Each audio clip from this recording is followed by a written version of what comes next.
My name is Carly Dutch Green. I'm the founder and creative director of Psychedelic. Yes, thank you so much. I'm really excited today to introduce the Synergetic Press Author Spotlight. We've got Diego Ugalde from Warrior Side Foundation. Leading from the Deep is his new book, and I'm really thrilled to introduce a dear friend of mine to talk a little bit about his book, his heart, and Diego, the floor is all yours. Thank you. Thanks for showing up, everybody.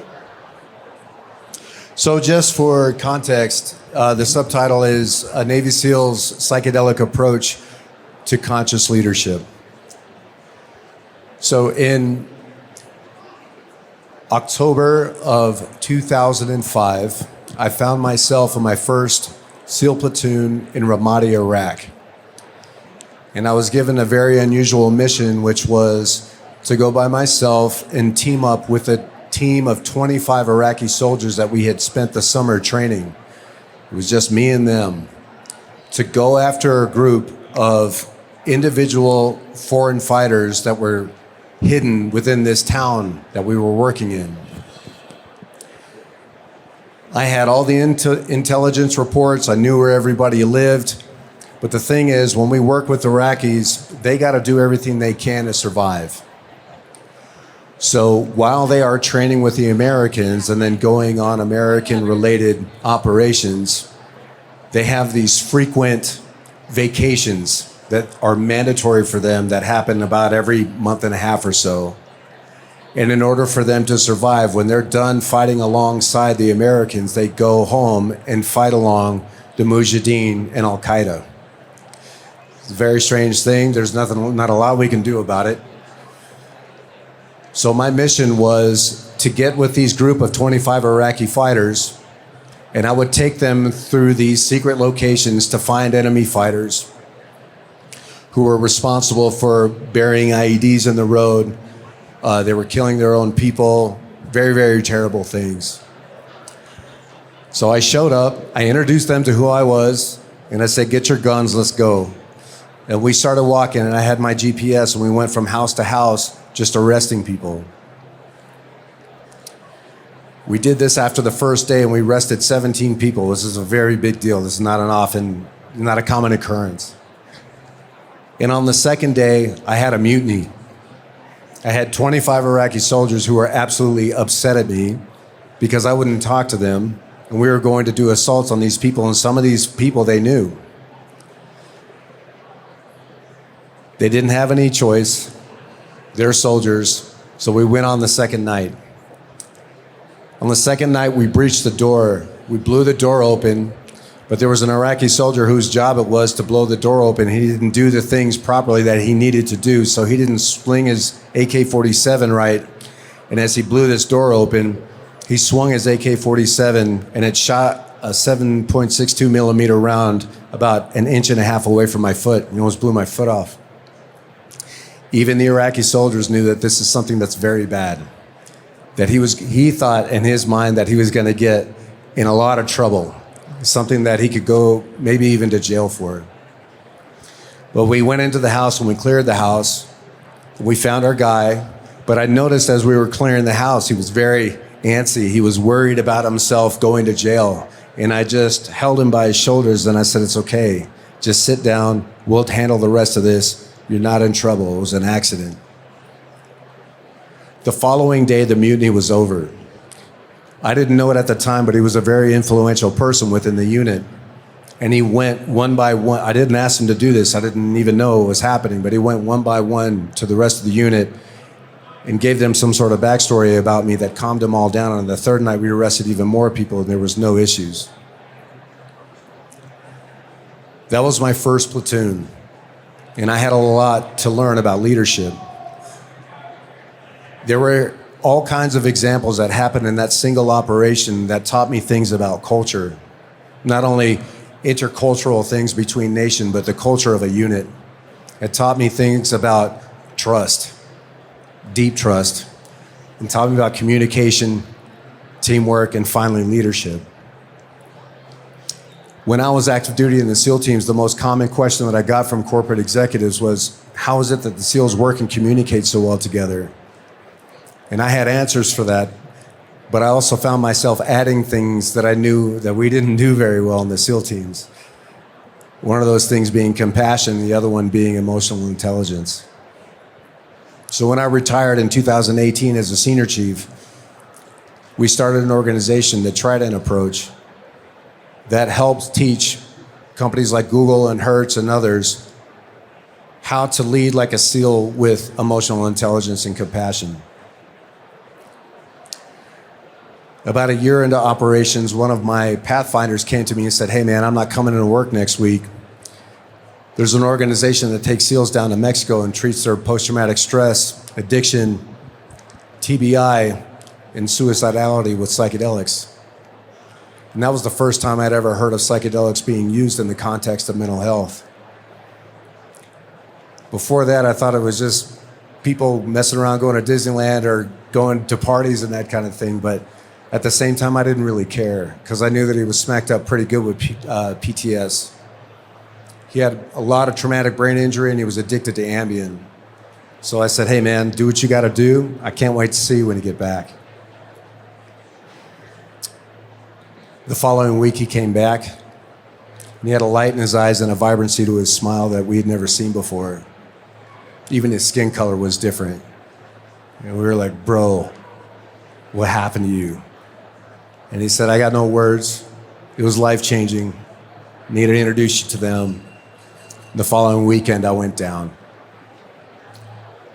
And I watched them save the lives of my brothers right out from under my nose.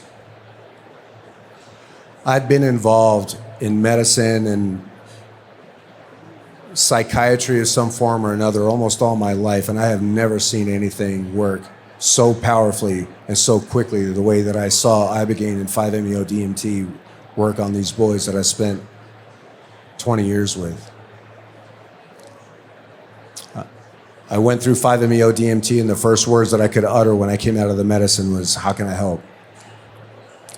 And they said, well, we got a waiting list 1.5 years long and we're down here every weekend.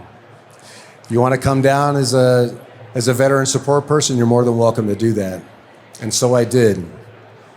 But because of my connection to medicine and healing in general, I wanted to go deeper. And so I ended up becoming a psychedelic integration coach through Being True to You. Their booth is down there.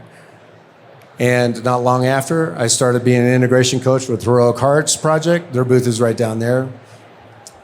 And up to this point, I think I probably sat with or coached and helped people go through integration, maybe 400 or 500 veterans by now. But all the while this is happening, I'm still operating my executive coaching company, the Trident Approach. And I just started to see all this connective tissue that psychedelics had on leadership. And so it didn't take too long for me to say, man, I got to write a book about this, because what is this? And essentially what it is when I was in the SEAL teams, when I was in a position of leadership, literally all of that was coming from a place of fear. If we don't do this, people are going to die.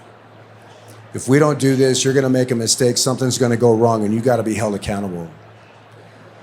And it was very much coming from a place of thinking that I was in control of literally everything outside of my world, like somehow I was even in control of the enemy. I just had this attachment to expectations and the illusion of control because I didn't know who I was.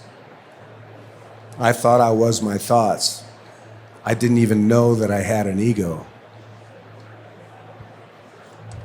I never walked into a room as a SEAL thought that I was better than anybody, so I'm like, well, at least that's one less thing I have to worry about, like Forrest Gump. So among the many gifts that I've received from plant medicine is to understand that I am not that thing. I am something else that is connected to everything. Of course, this takes time. But in the process of learning that, I began to also lead not from a place of fear and lack, but from a place of genuine acceptance and trust that whatever is happening, the universe wants this for some reason, And I could learn that nothing, literally nothing in my life has ever happened that's ended on a bad note for me. Everything I have ever experienced in life has somehow happened for me.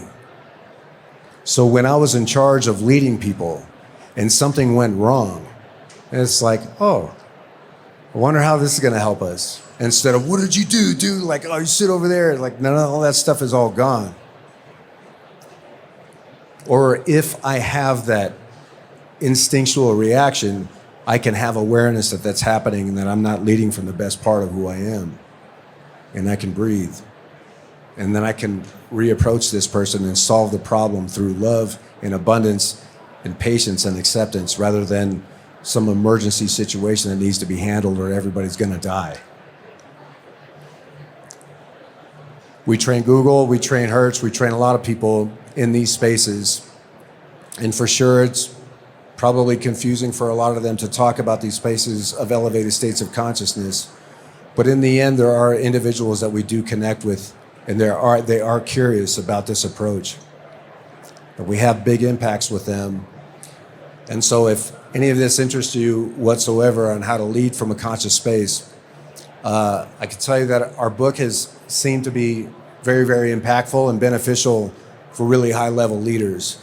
But something that I didn't also anticipate was, because I do a lot of psychedelic integration coaching with people, I'm noticing that people who have never interacted with the medicine at all find the book very helpful. They just grab it just because I'm their coach. And they tell me how this thing has helped them go through some of the heavier medicines like ibogaine and ayahuasca. So whether you're new to the medicine, where if you don't want to do medicine at all, we talk a lot about it's not the idea of medicine in and of itself, it's just elevated states of consciousness. So you can do this through meditation, you can do this through sensory deprivation tanks, there's all kinds of ways, but psychedelics is just one way. So again, my name's Diego. This is Leading from the Deep, a Navy SEAL psychedelic approach to conscious leadership. Books for sale. We have like one more copy. I'm just kidding, there's like 60 over there. But anyway, we'll be over there signing all the things, but I appreciate you all listening. Thank you.